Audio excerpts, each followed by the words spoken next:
Pak Yuni, very.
jauh lebih rendah jika dibandingkan dengan capaian di bulan Agustus tahun 2019.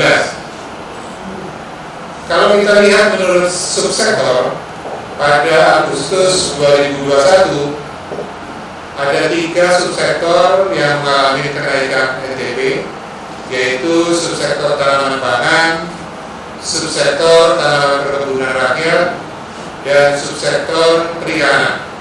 Sedangkan 2 subsektor lainnya mengalami penurunan NTP. Dari 3 subsektor yang mengalami kenaikan, kenaikan tertinggi terjadi pada subsektor tanaman pangan dengan kenaikan sebesar 3,33%. Selanjutnya diikuti oleh tanaman perkebunan rakyat naik sebesar 2,53%, dan berikutnya subsektor perikanan naik sebesar 0,75%. Salah satu komoditas yang memberikan kontribusi terbesar terhadap kenaikan NTP subsektor tanaman pangan adalah gabah. Hal ini terjadi karena pada Agustus 2021 ini sebagian wilayah mulai memasuki akhir musim panen. Musim panen sudah mulai lewat, di mana stok gabah yang dijual petani juga mulai berkurang, sedangkan permintaan tetap meningkat, sehingga ini menyebabkan harga gabah di level petani mengalami kenaikan. NTP subsektor yang mengalami penurunan terbesar ini terjadi di hortikultura dengan penurunan sebesar 2,84%. Selanjutnya diikuti oleh subsektor peternakan, ini turun sebesar 1,59%. Selanjutnya kita lihat dan kita bisa membandingkan secara lebih detail lagi sebetulnya terkait dengan NTP untuk Agustus 2021 atau secara kumulatif ini. Di slide selanjutnya ini mengalami penurunan 0,73%, sedangkan secara year-on-year-nya NTP pada bulan Agustus 2021 ini mengalami kenaikan sebesar 0,23%. Jadi secara rinci pada tabel tersebut bisa dilihat untuk lebih detailnya di slide tersebut nanti bisa dilihat, termasuk juga nanti dilihat di BRS-nya. Kemudian di slide selanjutnya di mana ada 10 komoditas utama yang menyebabkan kenaikan indeks harga. Jadi di slide selanjutnya kita bisa lihat ada 10 komoditas utama yang menyebabkan kenaikan indeks harga yang diterima petani pada Agustus 2021. Ini yang paling tinggi adalah gabah dengan kenaikan harga sebesar 3,66% dan memberikan andil sebesar 1,34%. Selanjutnya diikuti oleh jagung, kemudian tebu, tomat, kemudian ketela lambat, jeruk, cengkeh, kol atau kubis, kemudian kopi dan mangga. Sedangkan untuk 10 komoditas utama yang menghambat kenaikan indeks harga yang diterima petani, ini andil terbesarnya diberikan oleh komoditas sapi potong yang mengalami penurunan harga sebesar 2,10% dengan andil minus, andilnya minus 0,22%. Diikuti oleh komoditas seperti cabai rawit, kemudian ada bawang merah, sapi perah, kambing, cabai merah, ayam ras pedaging, kemudian telur ayam ras, bawang daun dan kacang panjang. 10 komoditas utama yang mengalami kenaikan dan penurunan untuk indeks harga yang diterima petani secara rinci bisa dilihat. Kemudian kita lihat di slide selanjutnya, adapun komoditas utama di slide selanjutnya terkait dengan komoditas utama yang mendorong kenaikan indeks harga yang dibayar petani. pada Agustus 2021 yang mempunyai peran terbesar adalah daging ayam ras yang mengalami kenaikan harga sebesar 5,68% dan memberikan andil 0,06%.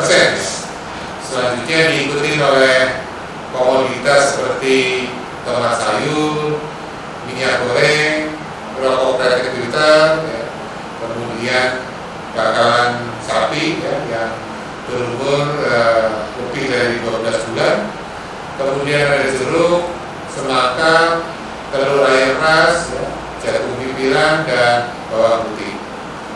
Sedangkan untuk komoditas yang menghambat kenaikan indeks harga yang dibayar petani pada Agustus 2021, andil terbesar adalah cabai rawit dengan penurunan harga sebesar 26,33% dengan andilnya minus 0,06%. Selanjutnya diikuti oleh komoditas seperti kacang panjang, bawang merah, terung, cabai merah, kemudian buncis, ketimun, kangkung, kemudian sawi hijau dan bayam. Itu yang terkait dengan komoditas utama yang terkait dengan kenaikan yang mendorong kenaikan maupun yang menghambat indeks harga yang dibayar petani. Selanjutnya kita lihat bagaimana perbandingan provinsi yang menghitung nilai tukar petani yang ada di Pulau Jawa, di mana Provinsi Jawa Timur ini merupakan provinsi dengan kenaikan nilai tukar petani tertinggi, yaitu 1,33% dari 98,75 menjadi 100,06. Sedangkan provinsi dengan kenaikan NTP terendah dialami oleh Provinsi Jawa Barat dengan kenaikan sebesar 0,01% dari 96,45 menjadi 96,46. Di bulan ini juga Provinsi Jawa Timur merupakan provinsi dengan nilai tukar petani tertinggi. Sedangkan Provinsi Jawa Barat adalah provinsi dengan nilai tukar petani yang terendah se-Pulau Jawa. Selanjutnya kita lihat nilai tukar usaha rumah tangga pertanian atau kita biasa singkat dengan NTUP. Pada bulan yang sama, Agustus 2021, ini NTUP-nya mengalami kenaikan 1,26% dari 98,18 menjadi 99,41. Jika dirinci menurut subsektor, NTUP subsektor tanaman pangan, subsektor tanaman perkebunan rakyat, dan subsektor perikanan ini mengalami kenaikan NTUP-nya, sedangkan dua subsektor yang lain seperti subsektor hortikultura dan peternakan ini mengalami penurunan NTUP. Kenaikan NTUP tertinggi terjadi pada subsektor tanaman pangan dengan kenaikan sebesar 3,23%, sedangkan penurunan NTUP tertinggi terjadi pada subsektor hortikultura dengan penurunan sebesar 2,86%. Itu yang berkaitan dengan nilai tukar petani. Selanjutnya kita menginjak angka dari nilai tukar nelayan pada kondisi yang sama, yaitu kondisi Agustus 2021. Nilai tukar nelayan atau kita biasa singkat dengan NTN, Provinsi Jawa Timur pada bulan Agustus 2021 ini tercatat sebesar 103,19 atau mengalami kenaikan sebesar 1,31% bila dibandingkan dengan Juli 2021 dengan NTN sebesar 101,85. Pada Agustus 2021 ini, indeks harga yang diterima nelayan ini mengalami kenaikan sebesar 1,34%. Demikian juga dengan indeks harga yang dibayar nelayan ini juga mengalami kenaikan 0,03%. Jadi indeks yang diterimanya lebih tinggi dibanding dengan indeks yang dibayarkan, walaupun sama-sama naik, tetapi kenaikan yang tertinggi adalah indeks yang diterima, sehingga ini nilai tukar nelayan pada Agustus 2021 ini tercatat mengalami kenaikan. Selanjutnya kita lihat ada 10 komoditas utama yang mendorong kenaikan indeks harga yang diterima nelayan pada Agustus 2021. Yang pertama adalah ikan tokol, ya. Ini yang mengalami kenaikan harga 3,60% dengan andil sebesar 0,50%. Ya. Selanjutnya ada ikan teri, cakalang, ikan layang, ikan kembung, ikan selar, ikan layur, kemudian rajungan, ikan buru, dan udang. Ya. Di sisi lain ada 8 komoditas utama yang menghambat kenaikan indeks harga yang diterima nelayan. Andil terbesar diberikan oleh komoditas cumi yang mengalami penurunan harga sebesar 1,37% dan andilnya minus 0,10%. Kemudian diikuti oleh ikan tenggiri, kemudian lobster, kepiting air tawar, kemudian ikan beranak, ya, ikan tuna, ikan nila, dan ikan ekor kuning. Ya. Untuk lebih detail bisa dilihat di paparan. Selanjutnya kita lihat ada 10 komoditas utama yang menyebabkan kenaikan indeks harga yang dibayar, ya, yang dibayar nelayan pada Agustus 2021 adalah daging ayam ras, ya. Ini mengalami kenaikan harga sebesar 5,68% dengan andil 0,04%. Selanjutnya diikuti oleh komoditas tomat sayur, ya. Kemudian rokok kretek filter, minyak goreng, buah semangka, jeruk, telur, ayam ras, ikan tokol, buah salad, dan bawang putih. Ya. Selanjutnya di sisi lain, ya, cabai rawit. Ini untuk cabai rawit ini yang mempunyai andil terbesar dalam menghambat kenaikan indeks harga yang dibayar nelayan. Ya. Ini kalau kita lihat penurunan harganya sebesar 26,33%, ya, andilnya minus 0,03%. Selanjutnya diikuti oleh cabai merah, bawang merah, kacang panjang, terung, ketimun, ya, kangkung, beras, bayam, dan buncis. Ya. Selanjutnya kita lihat ada 6 provinsi yang ada di Pulau Jawa yang melakukan penghitungan nilai tukar nelayan. Ya. Untuk provinsi Jawa Timur ini mengalami kenaikan NTN terbesar, ya, yaitu sebesar 1,31%. Sedangkan untuk DKI Jakarta ini mengalami penurunan nilai NTN-nya yang terbesar, ya, 0,97%. Selanjutnya provinsi daerah Yogyakarta masih menjadi provinsi dengan nilai tukar nelayan yang tertinggi se-Pulau Jawa. Ini tercatat 116,23, dan DKI Jakarta dengan nilai tukar nelayannya terendah, ya, sebesar 98,22. Itu yang berkaitan dengan nilai tukar nelayan. Selanjutnya kita lihat bagaimana perkembangan pariwisata di provinsi Jawa Timur. Ya. Kalau pariwisata ini kondisinya adalah kondisi bulan Juli 2021 ini yang merupakan puncak daripada gelombang COVID ya 19 yang pada tahun 2021 ini, dan ini juga sangat mempengaruhi ya kondisi pariwisata kita ya, khususnya kita di Jawa Timur ya. Secara grafis bisa dilihat bahwa jumlah wisatawan ke Jawa Timur ini pada Juli 2021 ini mengalami penurunan ya.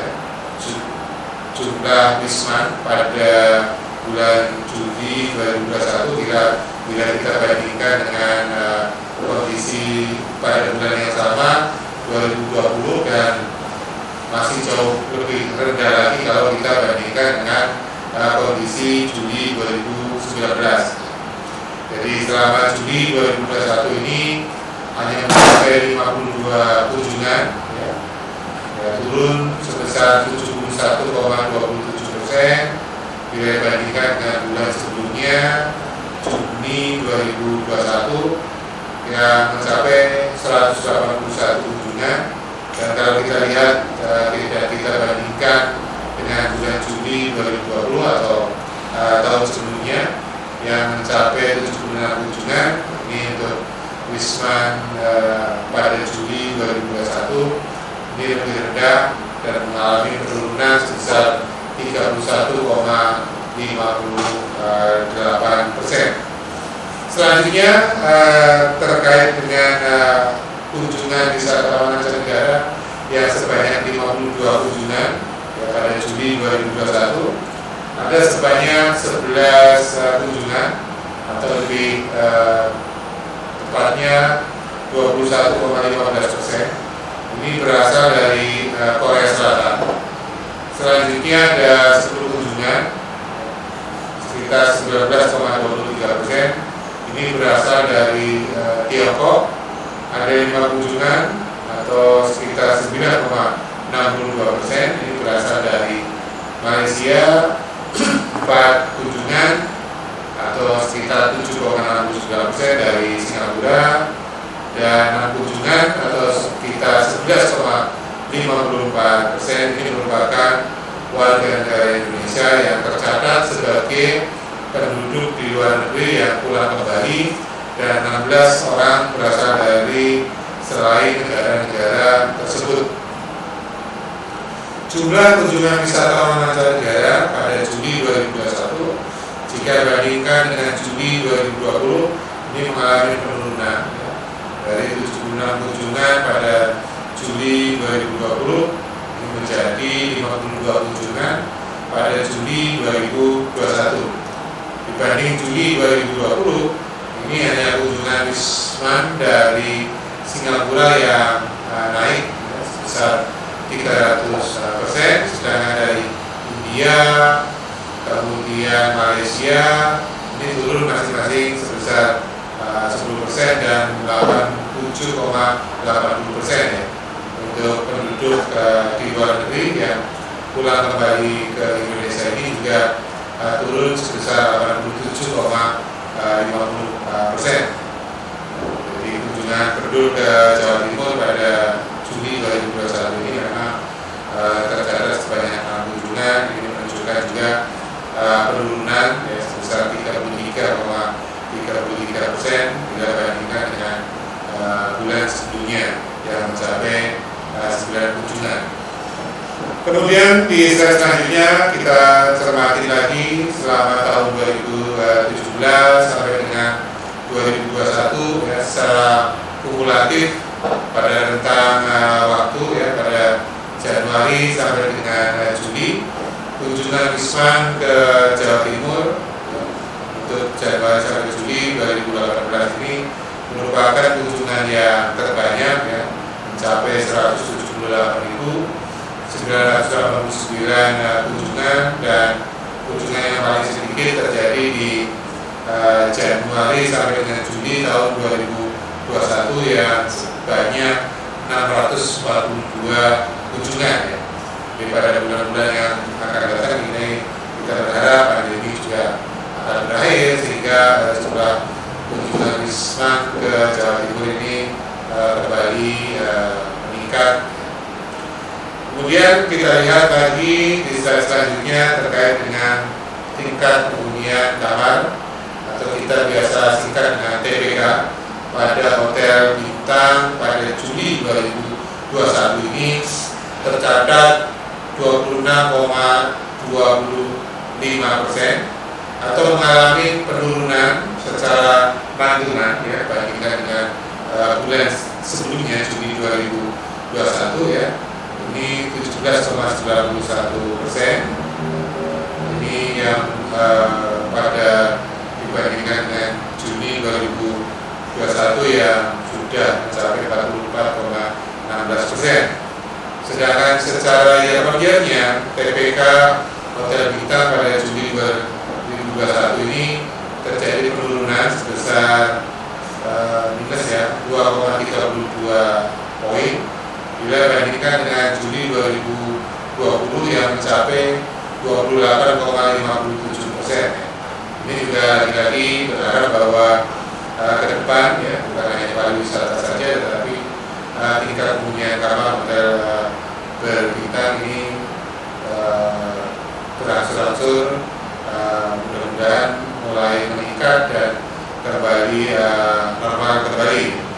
Kemudian selanjutnya kita lihat tadi terkait dengan TPK-nya, ya kemudian indikator yang lain yang bisa kita lihat adalah rata-rata lama menginap tamu, ya. Di mana rata-rata lama tamu menginap untuk secara total ini untuk seluruh bintang ada 1,62 hari, ya. Jadi memang tamu yang menginap baik itu tamu asing maupun tamu Indonesia ya, domestik ya, secara rata-rata pada Juli 2021 tercatat 1,62. Jadi memang ada yang 1 hari, 2 hari, 3 hari, bahkan mungkin ada yang lebih.